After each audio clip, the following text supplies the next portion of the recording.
I'm Skyler, and you're watching the Radio Disney Club. Hey Rising Stars web show watchers, I'm here with Skyler. Say hello. Hey everybody. It's Hannah Joy and I'm interviewing him, and my first question for you is, what is your full name? My full name is Skyler Clark-Hamel. Awesome. When is your birthday? My birthday is June 10th, 1991. Where are you from? I'm from York, Maine. Awesome, you're from Maine. I have honestly not heard a lot about that state, but I know Taylor Swift did her Mine video premiere there, so that comes to mind when I hear Maine. Yeah, she filmed it about half an hour away from my house. Did you get to go? No, I was actually in New York when she was filming it. Oh man, but you would have been there if you had been home. Oh, definitely. Okay, just making sure. Okay, tell us a little bit about yourself. Well, I grew up in York, Maine. I've been playing music my entire life. I started writing songs when I was in 3rd grade. And I started playing guitar around 6th grade. Around that time, I just started playing out, doing shows. I formed a band, went on to Berklee College of Music in Boston, which is where I studied production and writing. And since then, I've released one CD, and I'm about to release a second one. Tell us about your first CD. Well, the first CD is called Long Gone. I wrote all the songs with my 2 songwriting partners, who are also in the band. We actually wrote some of the songs over Skype while I was at Berklee College of Music. So they were back home in Maine, and I was in Boston. So we had to keep on writing. And I'd go back every weekend to rehearse, getting ready to record the CD. And finally, we got to record it with a fantastic producer named Jonathan Wyman, who worked with pretty much anyone that came out of Maine that made it big. So Howie Day, Ray LaMontagne, Bose, you know, all the great artists there. Yeah, that's awesome. What would you say would be your most proud of song that you think you accomplished on your first record? What I'm most proud of, I really love. I think probably Nashville. It's called This Dream Nashville. Oh, I like that song. Thank you. I wrote it coming back from Nashville, Tennessee.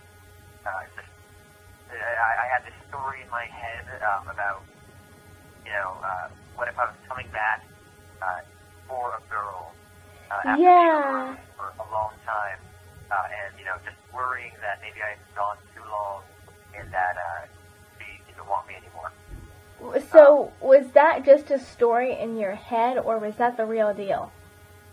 That was just a story in my head. It's pretty good, because it doesn't sound like it's just a story in your head. It sounds like you're really talking to somebody. So props to you. You wrote that song pretty good. Oh, thank you. I'm guessing you play musical instruments. Yep, I actually, in the band, I pretty much just play guitar, but my first instrument was actually drums. Ah, what made you switch over? I ended up switching over from drums to guitar because I figured I'd get more girls if I played guitar. So sweet!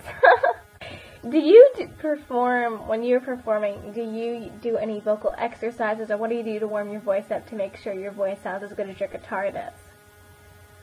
Well, yeah, actually, before every single show and before I sing in the studio to record, I always make sure to go through my whole regimen of vocal warm-up so that I never hurt my voice. It's very important to a singer. Yeah, I heard, I had an interview with another girl last week, and she was saying that it can be very, very scary if something happens when you lose your voice, because you never know if it's going to come back, and that's your talent. So you have to take the utmost care of it. Exactly. So what is your stage persona like how you dress and stuff on stage, and is it different from how you dress in real life? It's pretty much the same as the way I am in real life. You know, what you see of me on stage, that's me. About how many shows have you performed? I've probably played over 300 shows by now. Holy smaz, that's a lot. Yeah, that's incredible. Do you have a favorite show you've ever done?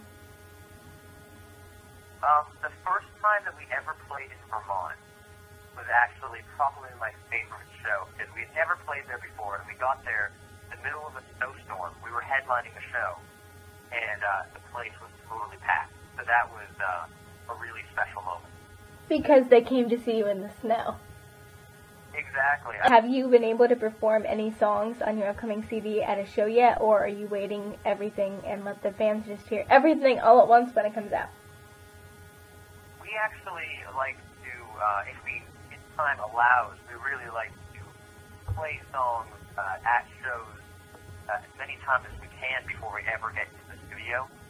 That way we can gauge the fans' reactions, we can see if they really are latching on to this brand new song that they've only heard for the first time. And we can, get to test it out and see what we can change about it, make it better. Yeah. So would you ever, change the lyrics to a song if fans told you they liked the way something else sounded better? Yeah, I mean, we've had times where a fan will say, man, I love that song, but that one line, I really don't relate to it. And we think, we look back at that line and we go, we probably could write that line better. Yeah, so, do you just do music, or do you act too? Yeah, I actually have a background in theater. I need to hear all about this. Yeah, I was trained in theater in a professional theater company for about 6 years, from middle school through most of high school. And I did loads of plays.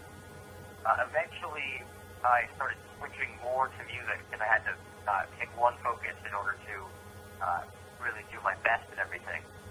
And I actually started writing the music for some plays. You've written music for a play that's been produced. Yeah, I mean, for the most part, they were local shows, but still, it was great. I was in high school, and I was writing the scores for entire shows. That is so cool. It's so awesome that you just went after your dreams and just pursued them like that, and now you're here. That is inspiring. I really love that. Oh, thank you. What do you believe it takes to really make it in the music industry? Like, how you got there? Like, what do you think are, the core essentials? I would say definitely the most important thing I can think of is making sure that you work harder than everybody else. If you think that 20 minutes of practicing your guitar each day is enough, well, think about somebody else who might be willing to practice for an hour, and then try to work harder than that person. Yeah, play for 6 hours straight, and someday you're going to get there and look back on them and be like, it was worth it because I'm here now. Exactly. Yeah, and Taylor Swift, she used to play her guitar until her fingers were bleeding. That's right. Yeah, that's the kind of determination you need. Do you prefer to play acoustically or with a band?